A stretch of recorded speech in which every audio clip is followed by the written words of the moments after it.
Hello and welcome to Quick News Questions with the Cadillac News. My name is Kinsey from the Digital Media Production class at Wexford Missaukee Career Tech Center. I'm joined by Matt Seward, editor of the Cadillac News. So, Mr. Seward, we've had some interesting stories this week in the Cadillac News. Let's start with Monday's story about homeless efforts before the winter.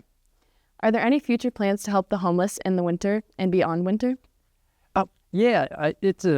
Actually, homelessness is a multifaceted issue.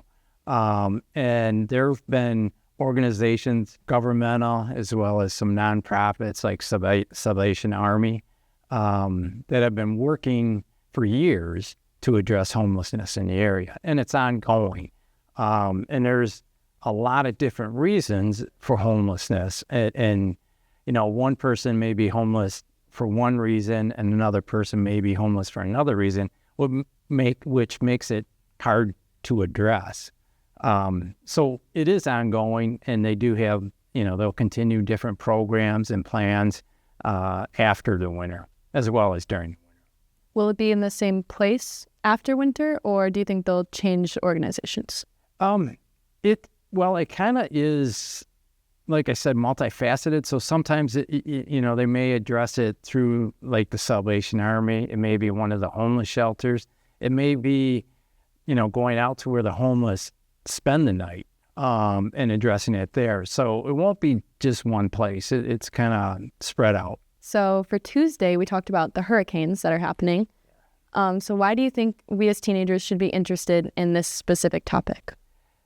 Well, my guess is that there is a student here that has some family member that either lives in the area that was hit or spends the winter in the area that was hit. And we've seen that there's a lot of destruction that was caused by the hurricane, a lot of deaths. So that story is what we call localization. We localize, stories that, state, national, international stories that affect, that area, but could have a local connection. And in this case, we had a reporter whose sister lives in Florida now. And the story came about that on Monday, her sister was contacting Marty, the reporter, and saying, "Hey, I might need you to come down. Do you think you can do it?" And she's, "Oh, yeah, absolutely." And they were assessing the damage at her house, as well as Marty goes down there during the winter with her husband, and they wanted to, they were trying to find out the impact to the place where they stayed when they go down in the winter. So there's a direct connection, and we decided to have that a first-person story just for transparency reasons, because Marty was talking to her sister. Normally, a reporter wouldn't interview a family member or have a connection with the story like that. But in this case, it was personal.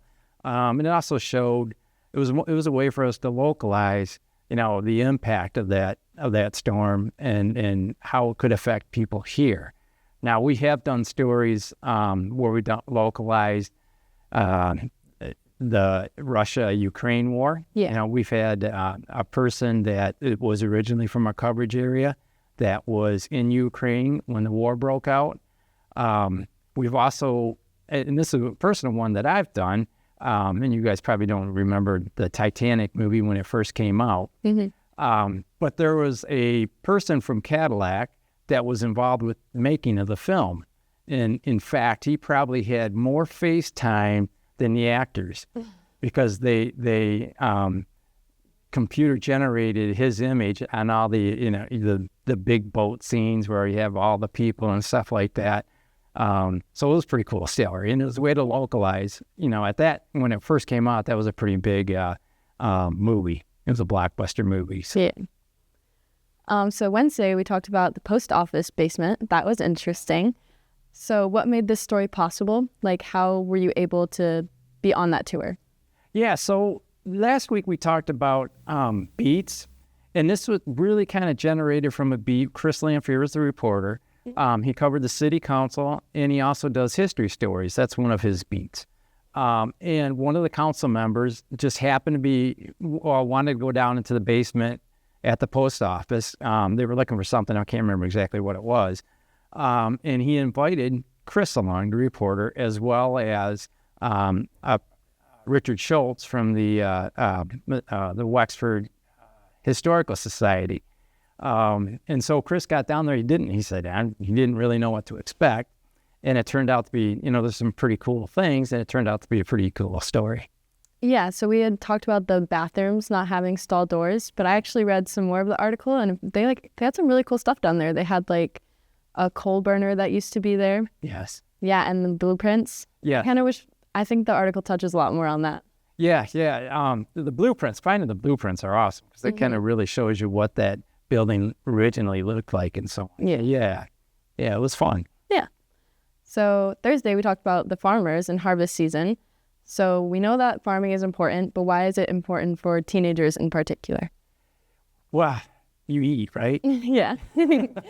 So agriculture plays a huge part in our local economy too.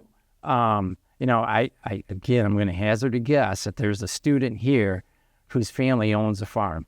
And so there's that direct connection. It affects everything from, your milk prices, and that's, dairy's a huge part of our agricultural community.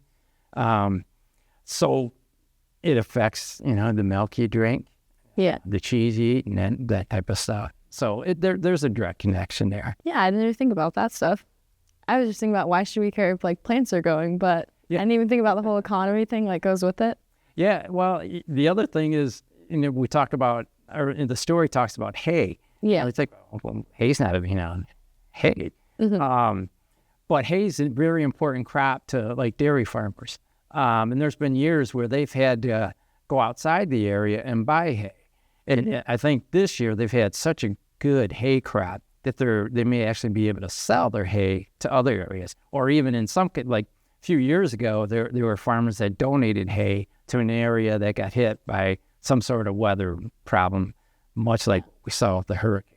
That's cool. They have a community for themselves. Yes. Yeah. So thank you so much for being here and talking to us. Is there anything we can look forward to for next week's stories? Yeah. Remember last week I mentioned we have a PFAS story coming out that kind of explains what we know and don't know. And that'll be coming out next week. So look forward to that. Yeah. Thank you so much for being here. Thank you for your stories this week. Hey, thanks for having me. Appreciate it.